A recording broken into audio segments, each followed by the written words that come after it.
So when I was serving in an area called Colfax, Colfax was one of my favorite areas. Really, just really good people.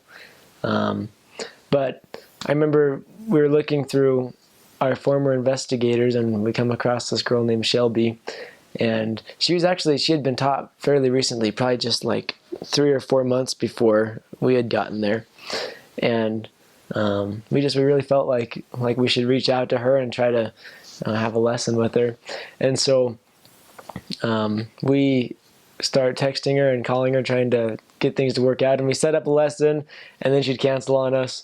And then we set up a lesson, and then right before she'd cancel on us and set it up and cancel on us. And I think it probably took like 6 or 7 tries for us to finally be able to have a set up lesson with her. And we're like, it's going to be okay. But I guess she'd had not necessarily a bad experience with the missionaries before, but she just felt really kind of intimidated and a little overwhelmed by it. And so we're like, hey, we'll just really be no pressure. We just want to meet you and see how we can help you out. And so after a lot of persistence, we finally got to have a lesson with her, and it went really, really well. And she felt the Spirit strongly, and she agreed to start meeting with us again. And she goes through her whole process of conversion. When we had met her, she smoked cigarettes, she smoked marijuana, she drank alcohol, she drank coffee and tea, pretty much everything against the word of wisdom that you could do is she was involved in. And as she started to gain a testimony, she's one by one, we set up a whole little map of, this week we'll drop this one, next week we're going to drop this one, next week we're going to drop this one. And in time, she ended up completely changing everything about what she did. She changed it all. And towards the end of her conversion, she started sharing the gospel with her friends, and she would say things like, I can't even tell you how much I want this for this friend of mine. And this gospel just makes me so happy. And it was coming up right before her baptism. And her dad was actually not very favorable of her getting baptized. He wasn't happy with it at all. And he printed off a 30-page anti-Mormon article, and he gave it to her and to read it. And she just starts crying and bawling. She feels like everything that she knew, that she had come to know, was a lie, and was just very, very hurt emotionally. And we didn't know exactly what to do. I mean, we told her to pray about it, and we could answer some of her questions that she had, but just emotionally she was torn apart.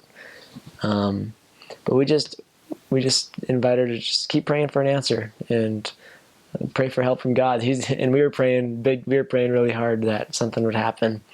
But one day she was just praying and trying to find out how she feels about everything, and she's praying to know, are you even there, God? And she's walking through Target, and she's in the little children's book section, and she sees this book, and it's kind of like, it just really stuck out to her, and it was called Heaven is for Real.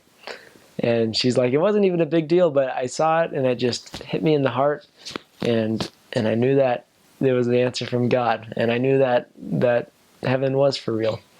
And just in the course of, that was about a week before her baptism, so a week later she gets baptized and does fantastic, and she gets the Holy Ghost. And she texts us after Sunday, the night after she got the Holy Ghost, she texts us and she's like, thank you so much for giving me the Holy Ghost today. That was fantastic. That was so cool feeling. And she said she just had this wonderful experience. But it's one of my favorite stories because, one, it shows that there's definitely certain people that you're out there to reach. And there had been some other missionaries in the past that really tried to get through with Shelby, and just had a hard time doing it. But just the right missionary and me and my companion just happened to be the right people. And we really knew that we were there in that area for a reason, to help out Shelby. And then just the power of prayer. You know, she went through that really big struggle of trying to gain her testimony and having that big upset. But through the prayer of both the missionaries as well as her own personal prayers, we saw complete miracles, and she had her testimony strengthened and got baptized and had a great experience.